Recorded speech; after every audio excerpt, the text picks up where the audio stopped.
Maayong gabi sa tanan.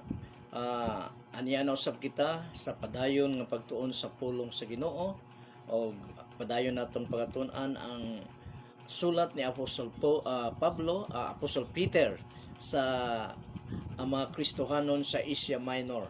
Last 2 days ago ay dinhi kita mihunong sa 1 Peter chapter 1 verse 8 o karon ani ana kita sa verse 9. Matod pa sa verse 9, tungod kay madawat ninyo ang bunga sa inyong pagtuo nga mao ang inyong kaluwasan.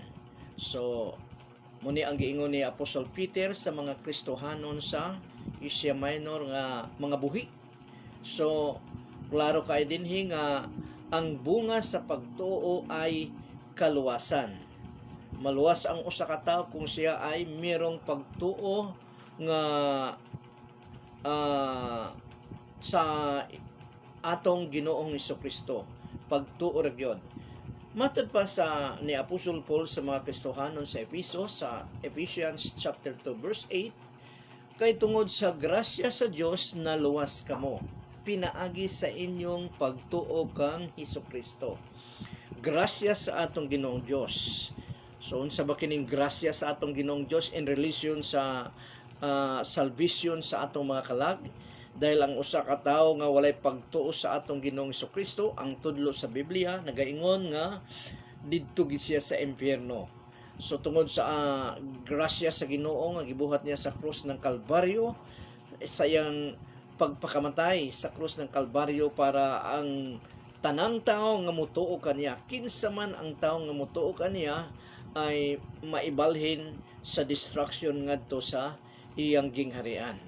It is by grace you have been saved through faith. Sa English pa sa Ephesians chapter 2 verse 8. Ang grasya sa Ginoo mao ang paggibuhat sa atong Ginoong Hesukristo nga nagpakamatay siya dito sa krus ng Kalbaryo para sa atong kaluwasan. Matod ko pa nung last 2 days ago na bisan tuod ang atong Ginoong Hesukristo namatay sa tanan sa krus ng Kalbaryo, gipakamatyan niya ang tanan pero dili ang tanan masama niya sa iyang gingharian. Nganuman tungod kay nagkinahanglan ang iyang grasya nga gibuhat sa krus ng Kalbaryo, nagkinahanglan og pagtuo sa usa ka tawo.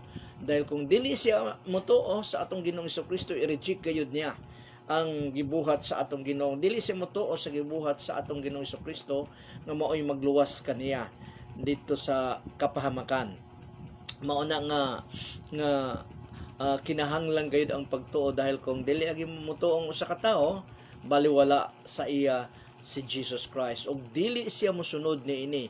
Pero ang usa ka tawo nga mituo sa atong Ginoong Hesukristo, nagpailalom siya, gisunod niya ang written word sa atong Ginoong Hesukristo ug gihimon niya kini nga guide sa kada adlaw sa iyang kinabuhi.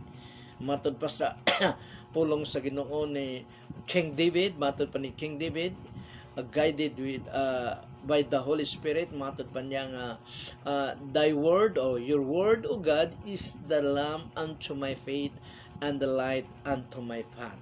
So ang pulong sa Ginoo mao kini ang kahayag, suga sa atong mga tiil o kahayag sa atong dalan o kapagalaktan.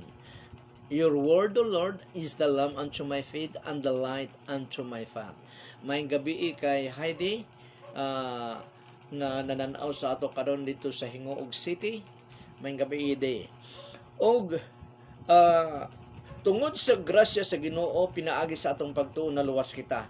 Ngao nga importante kaayo ang pagtuo sa usa ka tawo para sa iyang kaluwasan, para sa adlaw-adlaw niyang kinabuhi isip Kristohanon. Importante kayo gyud dahil matod pa gihapon sa pulong sa Ginoo, matod pa ni Apostol Paul to the Christians of Ephesus, for we walk by faith, not by sight. Nagalakaw daw ang usa ka Kristohanon pinaagi sa pagtuo, dili pinaagi sa iyang mga nakita. So more on spiritual things than material things o than physical things. Nga pinaagi sa pagtuo nagalakaw siya, nagakinabuhi siya sa pinaagi sa pagtuo. Ang iyang kinabuhi ning kalibutan na ay pinaagi sa pagtuo niya sa atong Ginoong Kristo. Kung unsa man ang istorya gisugo sa atong Ginoong Kristo, mao kana ang iyang ginasunod. So wala kita nagkinabuhi sumala sa atong nakita, but to the unseen things which is spiritual. More gyud nagkinabuhi man kita sa physical nga pero more on spiritual, dahil yun ang gipangandama nato, dahil yun ang spiritual ay mulungtad kana hangtod sa kahangturan. Again, Apostle Paul said to the Christians of Corinth, matod pa niya sa 2 Corinthians chapter 4 verse 18, kay wala namo ipalabi ang mga buta nga among nakita or makita dinhi sa kalibutan, kung dili gipalabin namo ang mga butang nga dili makita. Kay ang mga butang nga makita lumalabay lang. So ang mga physical things ay lumalabay lang daw, panandalian lamang, lumalabay lang. Apan ang mga butang nga dili makita mulungtad sa walay katapusan. O kini ang gipakamatyan gid sa atong Ginoong Hesukristo. Ang kinabuhi sa usa ka tawo kay pipila lamang ang moabot sa usa ka gatos ka tuig. Labi na sa henerasyon karon, ang kinabuhi sa usa ka tawo ay diha ragin mo kuan sa 70-80 o kanang 70-80 ka tuig sa usa ka tawo, dali ra kay na. Matod pa sa pulong sa Ginoo nga ang gihulagwan niya ang kinabuhi sa usa ka tawo, matod pa sa atong Ginoong Dios nga murag yamog lamang sa kabuntagon, nga inigsidlak sa adlaw napapas na. Nailaing gisulti sa niya dito sa kay James nga ang kinabuhi sa usa ka tawo parang usok lamang nga mulutaw sandali lang og mawala. Usok, aso lamang, murag aso lamang. So ingon ni ana kamubo ang kinabuhi sa tao. Pero ang espiritual nga butang nga maangkon sa usa ka tawo, kung siya gisentro niya ang atong Ginoong Kristo sa iyang pagkatao sa adlaw-adlaw sa iyang kinabuhi, dili lamang sa Domingo, dili lamang sa Sabado, kung dili sa kada adlaw sa iyang kinabuhi, sigurado gyud siyang ang iyang kinabuhi mahanaw man ning kalibutana do nagi siya madawat sa nga kinabuhing walay katapusan. Mo na nga ang usa ka Kristohanon ay nagakinabuhi sa pagtuo sa atong Ginoong Kristo. Dili wala gid niya gikontra ang gusto sa atong Ginoong Kristo, kung dili nagpailalom siya. Sa 1 Peter chapter 1 verse 10 mao kini ang gingon. Dahil tungod sa pagtuo daw na angkon mibunga kini og kaluwasan. Matod pa sa verse 10, kini nga kaluwasan gisusi pag-ayo sa mga propeta kaniadto. Sila mao ang nagtagna bahin niini nga grasya sa Dios kanato. So ang mga propeta sa Old Testament, walay mga apostles dito kundi mga propeta. Pagabot sa New Testament, napulihan sila sa mga apostles. Matod pa sa atong Ginoong Kristo, the prophets ay kutob lamang kay John the Baptist. Og ang mga tao dayon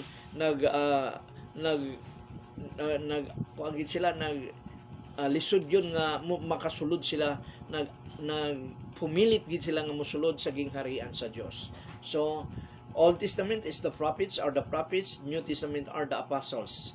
So nagyapoy mga propeta pero panalagsa na lang og gikuan na gid sa mga apostles katawhan sa atong Ginoong Dios.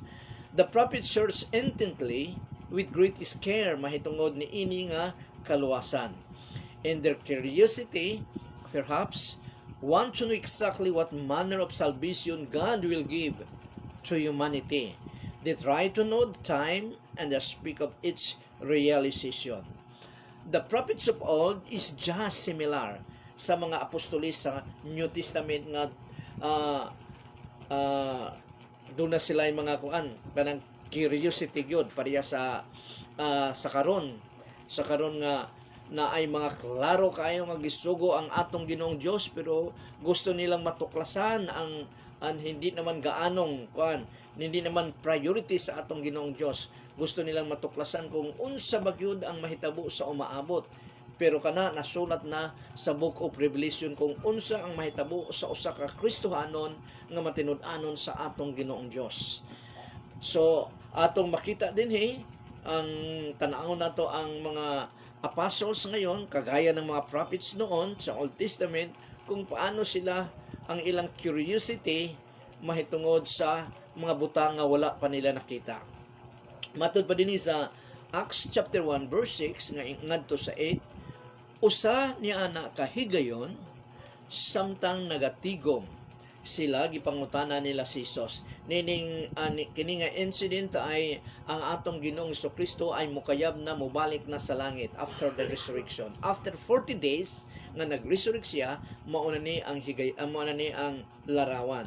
Usa niya ana kahigayon samtang nagtigom sila gipangutana nila si Jesus. Dahil dito nagpakita ang atong Ginoong Jesucristo kanila dahil nanamilit na dahil musaka na siya ngadto sa langit. Ibayaw na siya ngadto sa langit. Gipangutana nila si Jesus, Ginoo, mauna ba kini ang panahon nga ipatindog mo ang pagbalik ang gingharian sa Israel? So ang ilang gitan-aw ay ang physical nga gingharian sa Israel. Unsay tubag sa atong Ginoong Jesucristo sa ilang mga pangutana, mitubag si Jesus. Wala itugot sa amahan nga mahibaluan ninyo kung kanus mahitabo ang mga butang nga iyang gitagna. So, mahitungod sa ilang pangutana, dili kayo importante ni para sa ila. Unsa importante? Mao ni ang verse 8. Matod pa sa verse 8, apan sa pag-abot sa Espiritu Santo kaninyo, hatagan niya kamo og gahom. Unya ipanugilon ninyo ang mahitungod kanako dinhi sa Jerusalem, sa tibuok probinsya sa Judea, og Samaria, og sa tibuok nga kalibutan. So muning importante nga gipakita sa atong Ginoong Jesucristo na dili importante ang mga butang dili naman importante sa amahan o sa atong Ginoong Dios, sa atong Ginoong Jesucristo. Ang pinaka-importante nga ipanugilon nato sa mga Kristohanon ang atong Ginoong Jesucristo ang mahitungod sa kaluwasan nga iyang gi-offer sa sangkatauhan ug ang pagkinabuhi bilang iyang katauhan. Unsa ba ang value sa kinabuhi sa iyang katauhan? Paano ba sila manginabuhi? Ipuyo nila ilang kinabuhi sa kada adlaw, sa adlaw-adlaw sa ilang kinabuhi. Balikon ko, apan sa pag-abot sa Espiritu Santo kaninyo hatagan niya kamo og gahom. I-empower sa Espiritu Santo ang mga Kristohanon. Ang unang nakasinati nini ay ang mga apostles o katong ilang mga kauban, they are 120 in the upper room sa pag-abot sa banal na Espiritu Santo. O dahil gi-empower sila sa Espiritu Santo, si Apostle Peter ay nag-preach may tungod sa atong Ginoong Jesucristo from Old Testament down to the New Testament. Gisubay niya ang kinabuhi o pag-anha sa atong Ginoong Jesucristo, pagpakatao sa atong Ginoong Jesucristo. Ug tungod ni ana dunay 3,000 ka mga unbelievers, dili pa Kristohanon, dahil sa Espiritu Santo gikanbik sila og mituo sila og nagpabunyag din sila. So ang pinaka major nga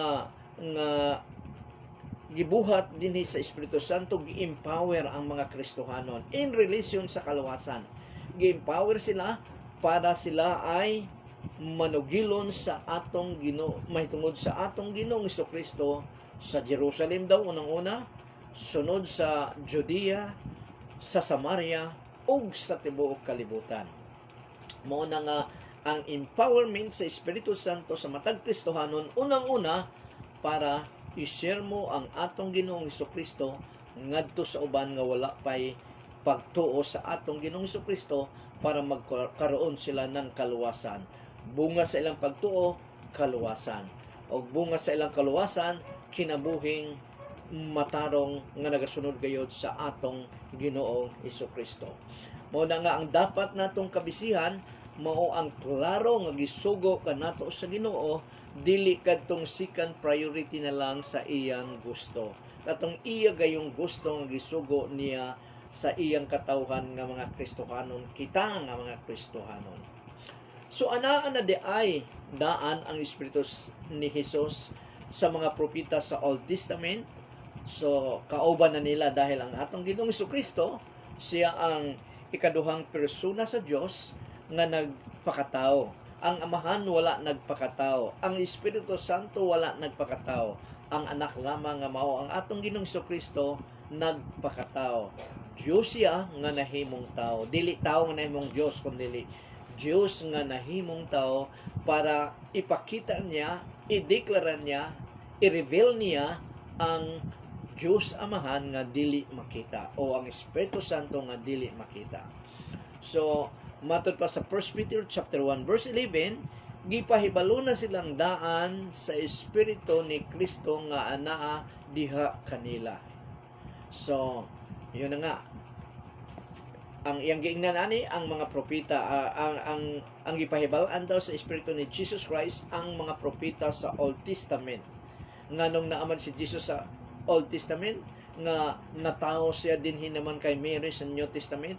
Pagkataon niya ay pa man nagsugod ang New Testament, pero nganong tuaman siya sa Old Testament dahil ang atong Ginoong Jesucristo ang iyang kinabuhi wala nagsugod sa tiyan ni Mary, wala nagsugod sa New Testament kung dili ang iyang kinabuhi ay walay sinugdanan. Dahil ang sinugdanan nagikan sa atong Ginoong Jesucristo. Matod pa sa John chapter 1 verse 1, in the beginning was the Word. So, wala pa'y beginning, was naana ang pulong. And the Word was with God.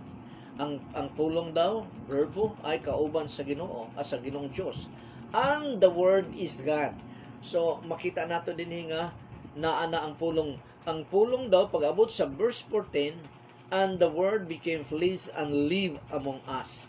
So, matod pa ni Apostol John, nga human author sa the Gospel of John, si Jesus Christ o ang Word sa John chapter 1 verse 1 pag-abot sa verse 14 nahimong tao or nagpakatao nga nagpuyo uban kanila.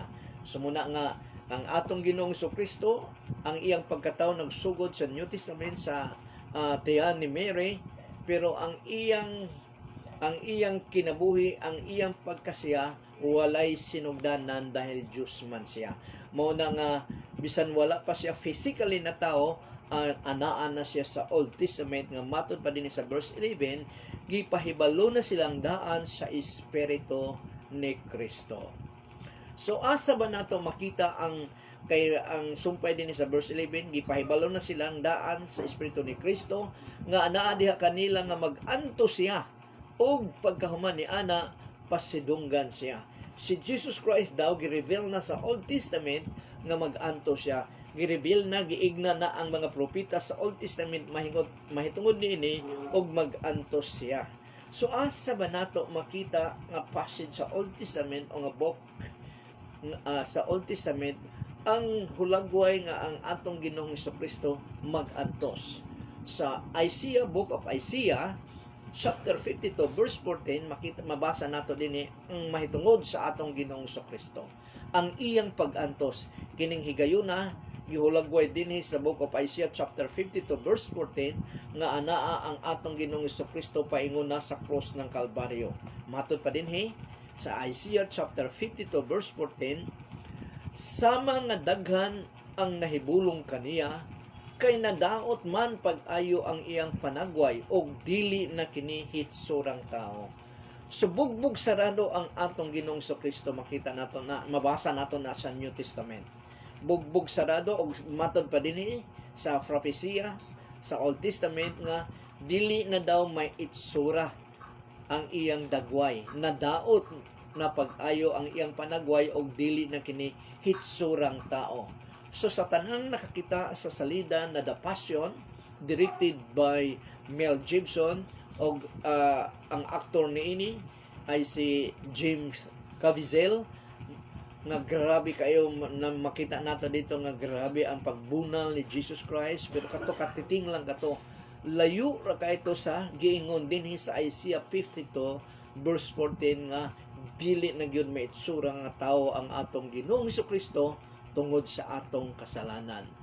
Gibuhat niya kini para sa atong mga kasalanan nga para mutuo kita ug mauban niya kita sa puloy-anan nga iyang giandam kanato ang iya sa iyang gingharian.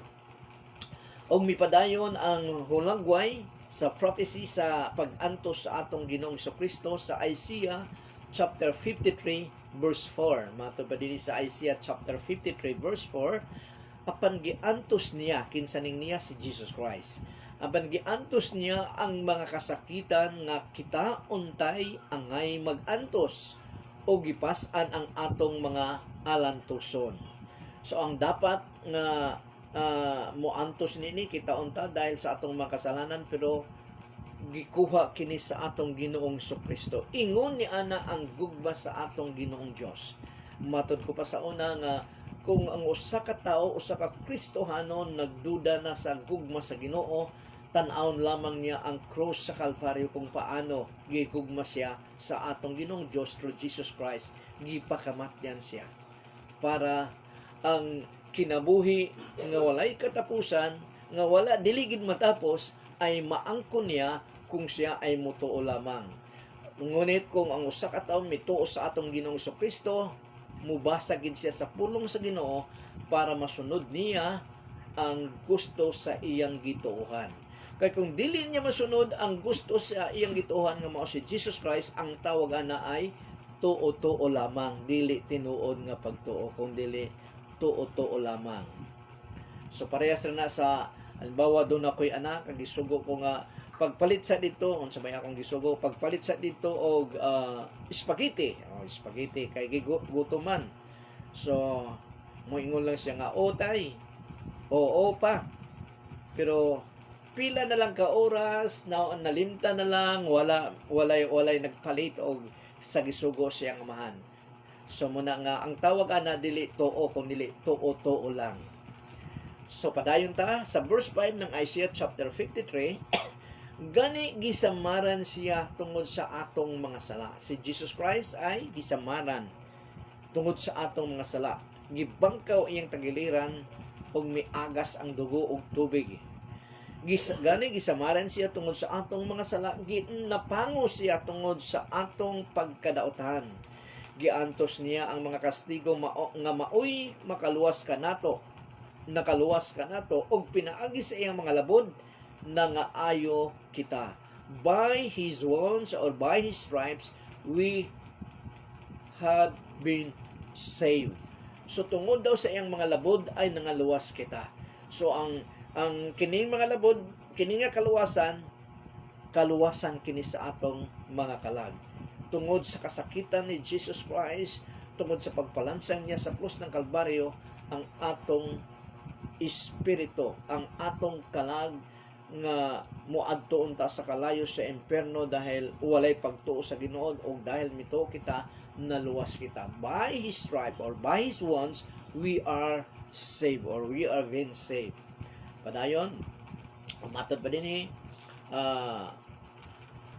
verse 7, bisag gidaog-daog siya o gipaantos pag-ayo, nagpakahilom lamang siya, sama sa nating karniro nga gidala ngadto sa iyawan, og sama sa karniro atubangan sa moalaot kaniya, wala gayud siya'y timik or imik.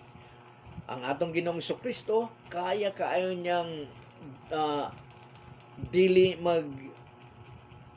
palansang sa cross sa iyang mga kaaway dahil Diyos siya, pero wala niya kinibuhata tungod og alang kanimo og kanako. Nga balang araw, dahil pwede naman niyang pugson kita nga madalan niya dito sa iyang langit, dito sa iyang gingarian, pero wala kana niya buhata. Munang dunay requirements ang kaluwasan, ang atong pagtuo. Nga mutuog kita sa atong Ginoong Kristo o gumikan nini ang atong binuhatan, bunga sa atong pagtuo ay mga maayo gayon. Bisan o muni akong gingon kanina nga bisan og kaya niya nga biglang mga manglagpot ang mga Roman soldiers o ubang pang mga Pariseo, mga high priest o ang mga priest nga ayang nagpalansang kaniya sa cross, pero wala kini niya buhata. Yun ang grabe. Nanuman dahil bisag kaya mo ang imong kaaway, nagpaubos ka, wala mo kini ah, gi, gi, gi, gitugot mo nga ang ilang buhaton mahitabo kanimo bisag kaya mo. Mao ni ang atong Ginoo. Muna nga ah, pagkahuman sa iyang kamatayon ay gihatagan siyang ngalan nga labaw sa tanan. So, mamaya makita nato na. So, unsa ba ang isa sa mga hulagway sa pagpasidungog sa Ginoong Hesus human niya mahimo ang kaluwasan? Sumun niya akong gingon nga human sa kamatayon niya ay ana dayon ang mga roses na dayon. After the cross, ana dayon ang mga roses or crown. So, unsa ba ang hulagway sa pagpasidungog sa atong Ginoong Jesucristo dahil mo nang giingon sa verse 11, gipahibalo na silang daan nga mag-anto siya o pagkahuman ni ana pasidunggan siya, i-glorify siya. So, ang hulagway ay ang tibuok katawhan, humanity, and even spirits being will exalt him. Matod pa sa Philippians chapter 2 verses 9 to 11, muni ang hulagway nga si Jesus Christ daw, Diyos siya, pero gihubad niya ang iyang pagka-Diyos, nagkatawang tao, hangtod na nahimong ulipon, og misunod sa kamatayon, pinaagi sa cross sa Kalbaryo. O pagkauman niya na, 5 na, Philippians chapter 2 verses 5 to 8 na siya, pag-abot sa 9, muna ni ang bunga sa iyang humility. Therefore, God has highly exalted him. Grabe ang pagtaas sa iya sa atong Ginoong Diyos, and bestowed on him the name that is above every name. Ang ngalan sa atong Ginoong Jesucristo ay labaw sa tanang pangalan. Verse 10, so that at the name of Jesus, sa pangalan ni Jesus, every knee should bow, in heaven and on earth and under the earth. So, ang tanang mga tuhod daw, kiniman ay dito sa langit, dinhi sa yuta, o sa ilalom sa yuta, ang sa langit ang mga anghel, ang sa yuta ang mga tao, ug ang sa ilalom sa yuta wala na ko nakabalo ni ana. Dili wala na i-clear din detalyado nga unsa ba ang naa dito sa ilalom sa yuta. So ang klaro lang, heaven angels man gid na, ug dinhi sa yuta mga tao na.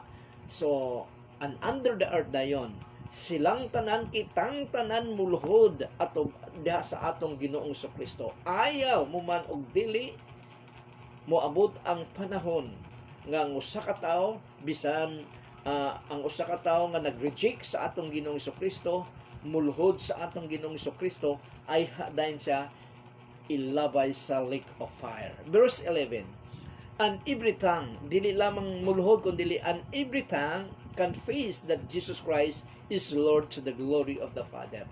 Dili lamang siya mulhod sa atong Ginoong Jesucristo, mo declare pagid siya nga si Jesus Christ is Lord, Panginoon, Hari, Lord.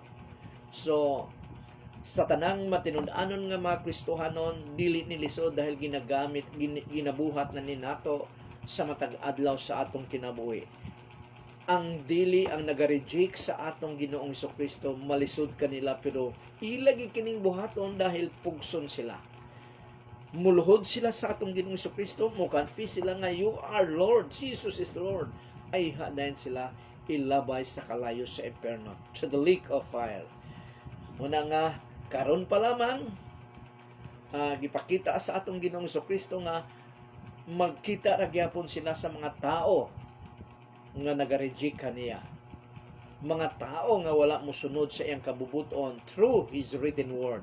Magkita na gyapon sila og nianang higayuna mulhod sila sa atong Ginoong Jesucristo og mukanpi sila nga si Jesus Christ ay Ginoo gayon. So muna nga busa ang mga propeta kaniadto nagpadayon sa ilang pagsusi kung kano sa og sa unsang mga pamaagi kini mahitabo. So medyo taas-taas na ang atong nahuman na kita sa verse 11 o papunta na kitang verse 12. So dinhi lang usa kita kutob og atong pakatandaan nga dinhi kita nagtapos nga ang atong Ginoong Jesucristo Majority sa tao sa kalibutan, billions of people dinhi sa kalibutan, majority wala motuo sa atong Ginoong Kristo. Pero pag atubang nila sa tamoy sa ilang kinabuhi, sa ilang kamatayon man, o dili man sila mamatay kay mobalik na si Jesus Christ, sa tumoy sa ilang kinabuhi, muluhod gid sila sa atong Ginoong Kristo, ug mo deklara gid sila that Jesus Christ is Lord, nga Ginoo ang atong Ginoong Kristo. Unsa man ang Ginoo? Busing. Siya ang bus gyud sa tanan, ang atong Ginoong Kristo. Sumuna nga sa tanan nga nananaw nini nga pagtulunan, doon na tayo mga tsansa. Doon na pa yung mga chance ang mga tao nga walay relasyon sa atong Ginoong Kristo. O doon na pag-ampo nga dili yun balibaran sa atong Ginoong Diyos, sa atong Ginoong Kristo, kung siya mo ampo nga paharion niya ang atong Ginoo sa iyang pagkatao. Pinaagi sa iyang pagtuo, dawaton niya ang atong Ginoong Kristo. Ipalingkod niya sa trono sa iyang kasing-kasing. Dili na siya ang captain sa iyang kasing-kasing sa iyang pagkatao kung dili ang Ginoong Kristo na. Sigurado gyud na nga madawatan gid niya sa iyang panalangin. Muning kinasing-kasing nga panalangin nga dawaton mo nga maghari si Jesus Christ, paharion mo si Jesus Christ sa imong pagkatao, ug mutuo kag kanya, o gumikan sa imong pagtuo kaniya, pagasundon mo si Jesus Christ pinaagi sa iyang written word. Og dinhi na kita kutob mga igsuon sa tanan nga namati, nagatan-aw niini og magatan-aw pa, maayong gabi sa inyong tanan, ug naway ang atong Ginoong Dios magapanalangin kaninyo. Magapanalangin kaninyo nga nananaw karon according to your needs and according to your faithfulness sa atong Ginoong Dios. And the Lord bless you and keep you. The Lord make His face shine upon you and be gracious to you. The Lord lift up His countenance upon you and give you peace. Ang tanang mga anak sa Diyos magaingon. Amen. Amen and amen. Maayong gabi isa.